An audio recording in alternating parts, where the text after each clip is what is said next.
Okay, so here's an example. 220 Southwest 18th Street, Pompano Beach, and this is what it looked like on the way in. So my all-in purchase price was $70,000 and change. My after repaired value was $135,000. I purchased this at a tax deed sale. The sale was held on April 13th, 2016. I know it was a long time ago, but this is one I have pictures of. And this is a story of Miss Shirley. She was my best and my greatest adversary as the occupant. Man, she ran circles around me. And I like to hail her whenever I do this training because, man, she kicked the dog do out of me. So with regard to getting possession, I self-initiated an eviction lawsuit for $250. And the steps I took to clear title says here, clear to sell. Okay, so here's a picture of the front, if you can believe it. This is a picture of the front of the house. Looked pretty rough to me. I mean, I bought it. I wasn't afraid of the junk. And the house looks relatively decent. The roof, I can't really tell too much from the roof in the photo, but I don't remember being too afraid of it. Especially at the 50 grand my number was. This is a close-up of the stuff in the backyard. Now, the problem I really got here is that if you see a front yard and a backyard like this, people usually keep their houses the same way on the inside as they keep it on the outside. So you can't tell me that someone that keeps their yard like this, that their house is going to be all straight. So, listen, that's what it is. All right, so let's go to the next slide. I'm just leaving these up here so you guys can appreciate the deck that was there. Okay, here's a side yard.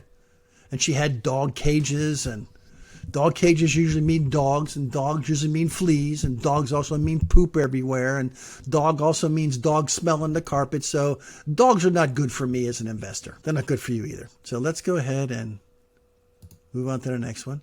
And here's the other side. Here's a wrecked car. Look at how big that car is, man. That car was a 1980 something. Look at how wide that thing was. Anyways, here's a big screen TV. Here's a sink.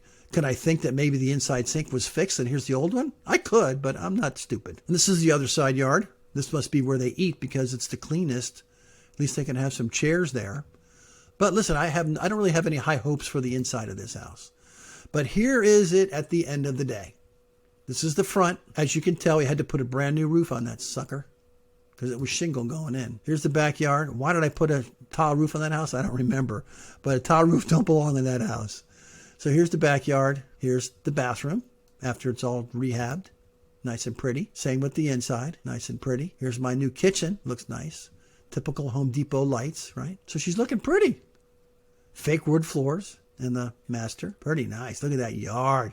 New fence and everything. All right, let's see what it costs me. Okay, here's on the way out.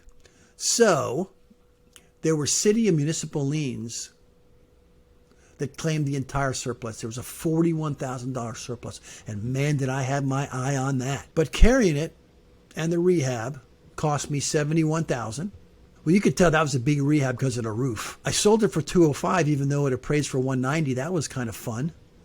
I think the buyer came in with some extra cash. So my total cost to buy it and my carry was $141 and change.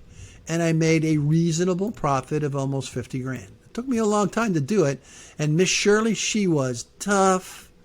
She made me promises. She broke my heart several times. But listen, she was a homeowner in distress. I still made 50 grand. It was a good day.